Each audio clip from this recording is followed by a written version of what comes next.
ఈరోజు కామెడీ పుచ్చలపల్లి సుందరయ్య గారు 41వ వర్ధంతి సభ బ్రహ్మానందరెడ్డి మార్కెట్, ఉల్లిపాయ మార్కెట్ వర్కర్స్ యూనియన్ ఆఫీస్లో ఈ రోజున వర్ధంతి సభ జరుగుతున్నది. ఈ వర్ధంతి సభ ప్రధానంగా తన జీవిత విషయాల మీద కొన్ని విషయాలు మనం మాట్లాడుకోవాల్సిన పరిస్థితి ఉన్నది. ప్రధానంగా దక్షిణాది రాష్ట్రంలో కమ్యూనిస్టు ఉద్యమాన్ని నిర్మాత కామరెడ్డి పుచ్చలపల్లి సుందరయ్య. అంటే ఇటు కర్ణాటక, తమిళనాడు, కేరళ, ఆంధ్రప్రదేశ్, ఇటు ఒరిస్సా దాకా కూడా ఆయన ఈ ప్రాంతంలో కమ్యూనిస్ట్ పార్టీని పునాది వేసిందైనా, కార్యకర్తలు తీర్చిదిద్దేదైనా, ఆయన కమ్యూనిస్ట్ పార్టీని 1952 ఆ ప్రాంతంలో పెద్ద ఎత్తున కాంగ్రెస్ పార్టీ, ఆ రోజు కమ్యూనిస్ట్ పార్టీలే రెండు పార్టీలుగా ఉండే పరిస్థితి.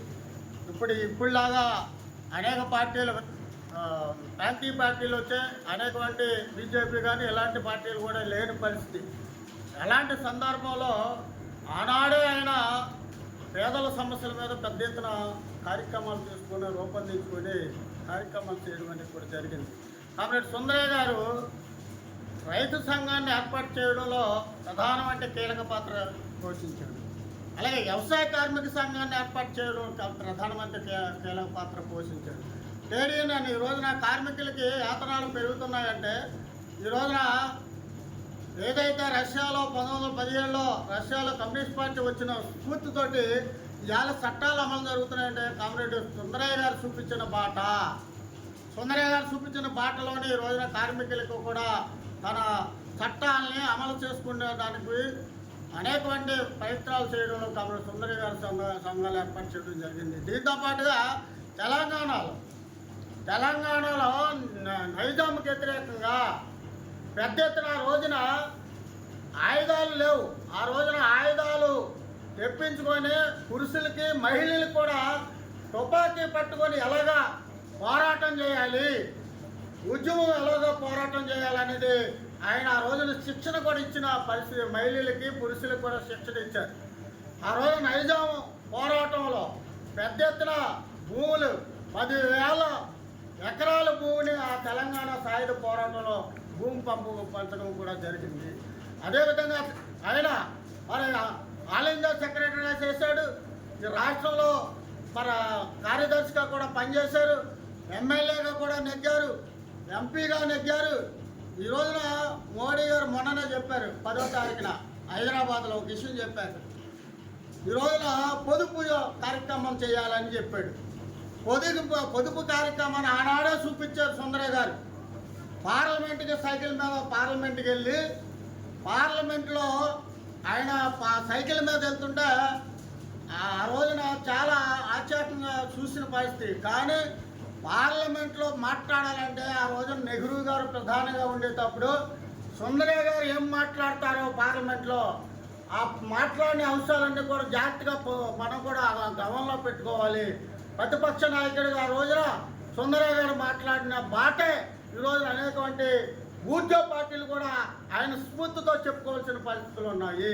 దీంతో పాటు ఈ రోజున మరి ఆయన ఇదే సందర్భంలో మరి తెలంగాణలో సంబంధించిన అనేకమంది పోరాటాలతో పాటుగా మనకు మద్రాసు, మన ఆంధ్ర రాష్ట్రం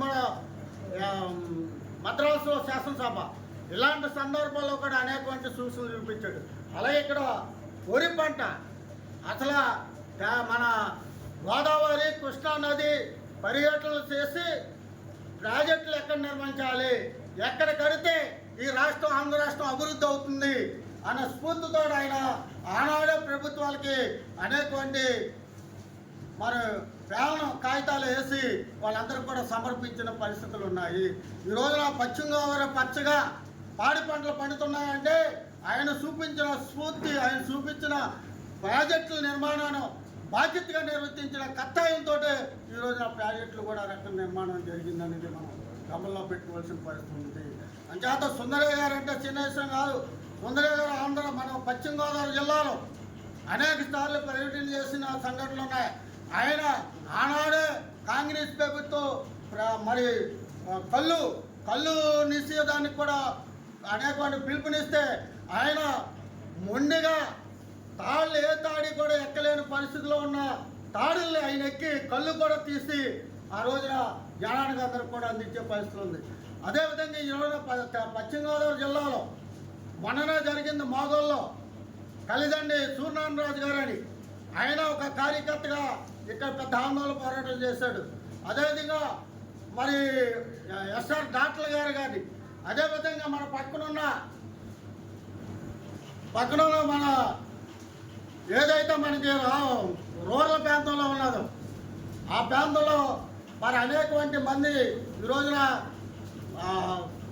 ఆయన కాంగ్రెస్ పార్టీకి ఆ రోజున కాంగ్రెస్ పార్టీ కమ్యూనిస్ట్ పార్టీని నిషేధించి ఆ రోజున అందరి మీద కాల్పులు జరిపింది. అదేవిధంగా దండగారులో కూడా ఆ రోజున మరి ఏదైతే ఆయన పేరు దండగారులో కూడా ఆయన్ని కూడా బొరుసుమంగన గారు కూడా దారిలో గుడి వచ్చి ఎంఆర్ ఆఫీస్కి వచ్చి ఆ సమస్యలన్నీ స్పందించి వెళ్తున్న సందర్భంలో దుర్మార్గంగా కాల్పులు జరిపి చంపేశాడు. అంటే ఆ రోజున కనిపిస్తే కమ్యూనిస్టులు కాల్ చేయాలని పరిస్థితి. మరి మాగోల్లో సంబంధించి సూర్యనారాయణరాజుని నువ్వు కమ్యూనిస్ట్ పార్టీలో ఆయన కట్టేసి చెట్టుకి కట్టి నువ్వు కమ్యూనిస్ట్ పార్టీ రాజీనామా చేస్తావా కాంగ్రెస్లో చేరతావని హెచ్చరికలు జారీ చేస్తున్న సంఘటనలు ఉన్నాయి.